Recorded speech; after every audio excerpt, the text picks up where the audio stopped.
Hello guys, welcome back.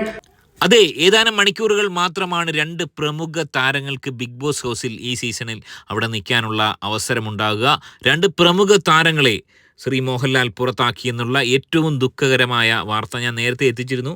മസ്താനിയെ പുറത്താക്കിയെന്നുള്ള വാർത്ത നേരത്തെ നമ്മൾക്ക് ലഭ്യമായിരുന്നു.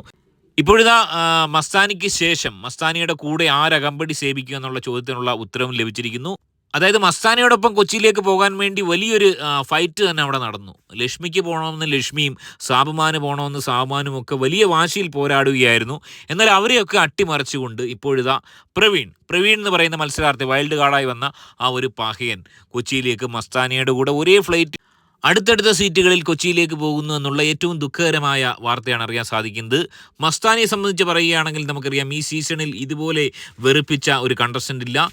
പ്രവീൺ എന്ന് പറയുന്ന മത്സരാർത്ഥിക്ക് എന്തെങ്കിലുമൊക്കെ അവിടെ ചെയ്യാൻ സാധിക്കുമായിരുന്നു. വലിയ കുഴപ്പമില്ലാത്തൊരു മത്സരാർത്ഥിയായിരുന്നു. പ്രവീണിനെ മോശമായിട്ടോ കുറ്റമായിട്ടോ ഒന്നും കണ്ടില്ല. നിലപാടുകളൊന്നുമില്ല. അഖിൽമാരാർ വന്നപ്പോഴത്തേന് മറ്റേ അഭിഷേകിനെ കെട്ടിപ്പിടിച്ചു, അതിനുശേഷം പിന്നീട് കുറ്റം പറഞ്ഞു. അങ്ങനെയൊക്കെയുള്ള ചില വ്യത്യസ്ത കാഴ്ചപ്പാടുള്ള ഒരു മനുഷ്യനായിരുന്നു. എന്നാൽ അവിടെ നിൽക്കാനുള്ള അവസരം കൊടുക്കുന്നില്ല. പൊതുവെ വൈൽഡ് കാർഡായിട്ട് കയറി കഴിഞ്ഞാൽ ഇതാണ് അവസ്ഥ. ഇവർ രണ്ടുപേരെയും പുറത്താക്കുന്നത് നാളത്തെ എപ്പിസോഡിലായിരിക്കാനാണ് ചാൻസ്. ഇന്നത്തെ എപ്പിസോഡിൽ ഈ പറഞ്ഞ ലക്ഷ്മിയും മസ്താനിയും എയറിലേക്ക് കയറ്റുന്ന കാഴ്ചയാണ് കാണാൻ സാധിക്കുക. നല്ല രീതിയിൽ രണ്ടുപേരെയും എയറിൽ കയറ്റിയിട്ടുണ്ട്. ലക്ഷ്മിക്ക് പണിഷ്മെൻ്റ് ആണ് കൊടുത്തിരിക്കുന്നത്. കടുത്ത പണിഷ്മെൻറ്റ് പാത്രമായിരിക്കുകയാണ് ലക്ഷ്മി. ഒരുപക്ഷെ ലക്ഷ്മി ഉപയോഗിച്ച ആ ലാംഗ്വേജ് ആണ് പിഴവായി പോയത്. ലക്ഷ്മിയുടെ കൺസെപ്റ്റൊക്കെ ശരിയായിരിക്കാം. ഈ തരത്തിലുള്ള ആളുകളെ ലക്ഷ്മി അംഗീകരിക്കുന്നില്ല. അത് ലക്ഷ്മിയുടെ സ്വാതന്ത്ര്യമാണ്. ഞാനും എൻ്റെ അഭിപ്രായം അത് തന്നെയാണ്. പക്ഷേ ലക്ഷ്മി ഉപയോഗിച്ച വാക്കുകൾ കുറച്ച് കടുത്തുപോയി. അതുകൊണ്ട് തന്നെയാണ് ലക്ഷ്മിക്ക് ഇനി അങ്ങോട്ട് എല്ലാ എവിക്ഷനിലും ഡയറക്റ്റ് നോമിനേഷനിലേക്ക് ലക്ഷ്മിയെ കൊണ്ടുവന്ന് എത്തിച്ചിരിക്കുന്നു എന്നാണ് മനസ്സിലാക്കാൻ സാധിക്കുന്നത്. പിന്നെ ഈ മസ്താനിയുടെ കാര്യം എടുക്കുകയാണെങ്കിൽ ആക്ച്വലി മസ്താനിയെ പുറത്താക്കാൻ വേണ്ടി ഒന്നോ രണ്ടോ പേരല്ല, മസ്താനിയെ പുറത്താക്കാൻ വേണ്ടി വലിയ രീതിയിലുള്ള ഒരു സംഘടിത ശ്രമം തന്നെ പല ആർമിക്കാരുടെ ഭാഗത്തു നിന്നുണ്ടായി. അതായത് എന്തുകൊണ്ട് സാബുമാൻ വോട്ട് കൂടുതൽ കിട്ടി പുറത്തു പോയില്ല എന്ന് ചോദിച്ചു കഴിഞ്ഞാൽ, സാബുമാന് എവിടെ നിന്നൊക്കെയോ കുറച്ച് വോട്ടുകൾ കിട്ടി.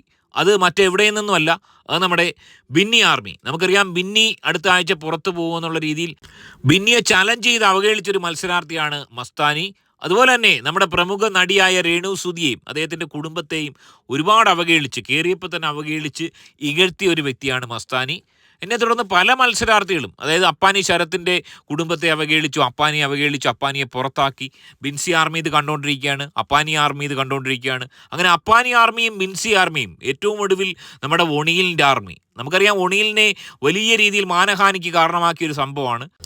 അങ്ങനെ ചുരുക്കത്തിൽ പറഞ്ഞാൽ ഈ ആർമിയിൽപ്പെട്ട കുറച്ച് ആളുകളെങ്കിലും ഏറ്റവും താഴെ നിന്നു എന്ന് കരുതുന്ന സാബുമാന് വോട്ട് കൊടുക്കുകയും സാബുമാൻ കുറച്ച് മുകളിൽ പോവുകയും ചെയ്തു. പടുവാഴയായി അവിടെ കളിച്ചുകൊണ്ടിരിക്കുന്ന സാബുമാൻ അങ്ങനെ രക്ഷപ്പെടുന്നു. പ്രവീണും മസ്താനിയും കൊച്ചിയിലേക്ക് യാത്ര തിരിക്കുന്നു എന്നുള്ള ഏറ്റവും ദുഃഖകരമായ ആ ഒരു ന്യൂസാണ് അറിയാൻ സാധിക്കുന്നത്. എന്തുകൊണ്ട് മസ്താനി എന്ന് പറയുന്ന ഈ മത്സരാർത്ഥി ഇത് ഡിസേർവ് ചെയ്യുന്നുണ്ട്. അത്രയും അധികം വെറുപ്പിക്കുന്ന ഒരു ഗെയിമാണ് കളിച്ചത്.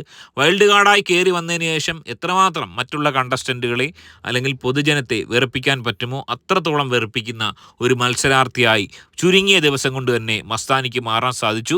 ഏറ്റവും ഒടുവിൽ മസ്താനിയുടെ ആസ്ഥാനത്ത് ഉണിയിൽ പിടിച്ചു എന്നുള്ള വാദം പോലും ബിഗ് ബോസിൻ്റെ പ്രേക്ഷകരോ ലാലേട്ടനോ മറ്റാരും അംഗീകരിക്കാതെ മസ്താനിയെ പുറത്തേക്ക് ഗെറ്റ് ഔട്ട് അടിക്കുന്ന കാഴ്ചയാണ് കാണാൻ സാധിച്ചത്. ഒരുപക്ഷെ ഈ സീസണിൽ ഹൗസ്മേറ്റ്സും ഒരുപക്ഷെ ബിഗ് ബോസിൻ്റെ പ്രേക്ഷകരുമൊക്കെ ഏറ്റവും അധികം സന്തോഷഭരിതരാകുന്ന ഒരു എവിക്ഷൻ മസ്താനിയുടെ ആയിരിക്കും.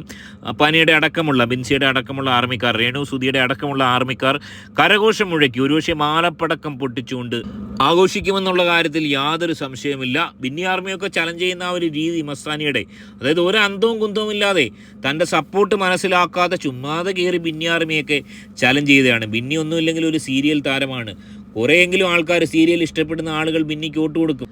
അതൊന്നും ചിന്തിക്കാതെ പഴയ ചില മത്സരാർത്ഥികളെ അനുകരിക്കുന്ന പോലെ എന്തെങ്കിലുമൊക്കെ വായിത്തോന്ന് പറഞ്ഞ് നാളെ നീ പോവും, മറ്റന്നാൾ നീ പോവും എന്നൊക്കെയുള്ള ചലഞ്ചുകൾ നടത്തിയിട്ട് ഏറ്റവും ഒടുവിൽ ഏറെ ദുഃഖത്തോടെ തല കുനിച്ച് അലറിക്കരഞ്ഞ് പൊട്ടിക്കരഞ്ഞുകൊണ്ട് പുറത്തേക്ക് പോകുന്ന മസ്താനിയുടെ അവസ്ഥയൊന്ന് ആലോചിച്ച് നോക്കുക.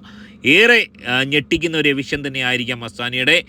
സോ കൂടുതൽ വിശദാംശങ്ങൾ നമുക്ക് എപ്പിസോഡിലൂടെ അറിയാൻ സാധിക്കും.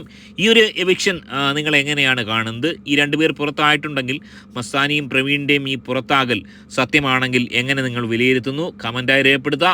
ഒപ്പം തന്നെ നിങ്ങൾ ഏറ്റവും അധികം ഇഷ്ടപ്പെടുന്ന, ഇവിടെ തുടരണമെന്ന് ആഗ്രഹിക്കുന്ന മത്സരാർത്ഥി ആരാണ്? കമൻറ്റ് രേഖപ്പെടുത്തുക. മറ്റൊരു വീഡിയോ ആയിട്ട് കാണാം. ആദ്യമായി കാണുന്ന ഒരു വീഡിയോ ഒന്ന് ലൈക്ക് ചെയ്ത് ചാനൽ ഒന്ന് സബ്സ്ക്രൈബ് ചെയ്ത് കാണുക. ബൈ.